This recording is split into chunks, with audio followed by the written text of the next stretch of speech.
Bien-aimés frères et sœurs en Jésus, la grâce, la paix et la miséricorde nous sont données de la part de Dieu le Père et de Jésus-Christ, son Fils, notre Sauveur. Amen. Pour notre méditation de ce jour, nous allons lire dans l'épître de Paul aux Philippiens, chapitre 1er, verset 21. Avant la lecture, chantons à la gloire du Seigneur et avec entrain dans les cieux et sur la terre. Dans les cieux et sur la terre, il n'est aucun nom plus doux, aucun que mon cœur préfère, au nom du Christ mort pour nous. Quel beau nom, quel beau nom, porte loin de l'éternel. Quel beau nom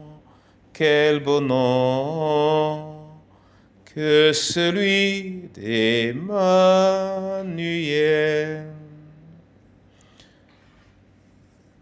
Père éternel, nous voulons te bénir et te rendre grâce pour le privilège qui est le nôtre de pouvoir respirer ce jour et d'avoir accès à ta bonté et au renouvellement de ton amour. Dirige tes enfants le long de ce partage au nom de Jésus-Christ. Amen. Nous lisons dans Philippiens 1, verset 21, « Car Christ est ma vie et la mort m'est un gain. » Amen. L'apôtre Paul affirme que Christ est sa vie et la mort un gain en connaissance de cause. Il vit dans des épreuves immenses au bord de la mort et sa situation semble perturber ceux qui sont ses compagnons. Il les a fermés et il veut les amener à voir à travers l'épreuve qu'il traverse la manifestation de la gloire du Seigneur.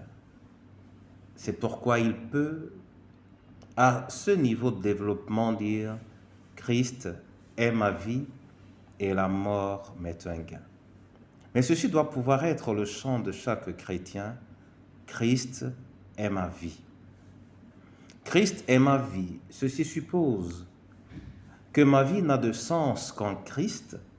Je ne peux la déployer qu'à travers Christ et je ne veux vivre qu'en Christ. Christ est ma vie. En dehors de Christ, je ne vis pas et me détacher de Christ est le signe réel de ma mort. Quel que soit ce que cela peut me coûter.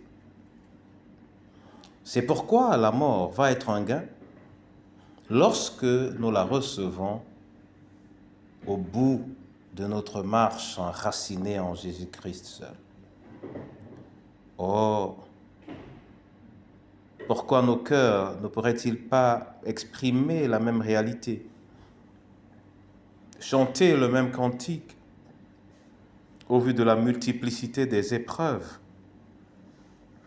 et ne jamais perdre la joie d'appartenir à Christ et surtout conserver le désir de servir Christ comme le but ultime de notre vie. Telle est en effet la réalité de notre identité chrétienne. Que le Seigneur nous accorde la grâce de pouvoir le dire, chacun de nous, quelle que soit la situation. Christ est ma vie. Christ est ma vie. Christ est ma vie.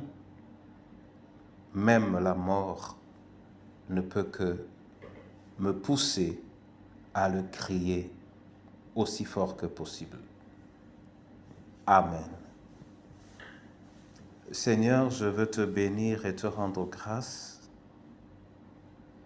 pour la parole que tu nous donnes et qui nous rappelle l'importance de la fermeté de notre engagement au-delà de tout ce que le monde ou la chair peuvent nous présenter. Je veux te prier, à travers cette parole, de nous accorder la grâce, chacun plus profond de lui-même, dans son expérience quotidienne, que nous puissions l'affirmer, le dire, le chanter et le vivre de manière pleine, afin que notre Sauveur soit glorifié.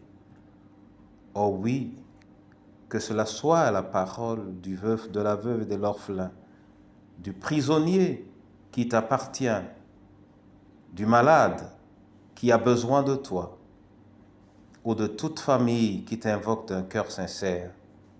Que cela soit le cri de ton Église, oui Seigneur, qui ne peut concevoir sa vie en dehors de Christ Jésus et qui est prête à accepter de disparaître si Christ n'est plus en elle. Viens écrire le nom de ce qui t'appartient par le sang de cet agneau immolé pour le salut de la création tout entière. Amen.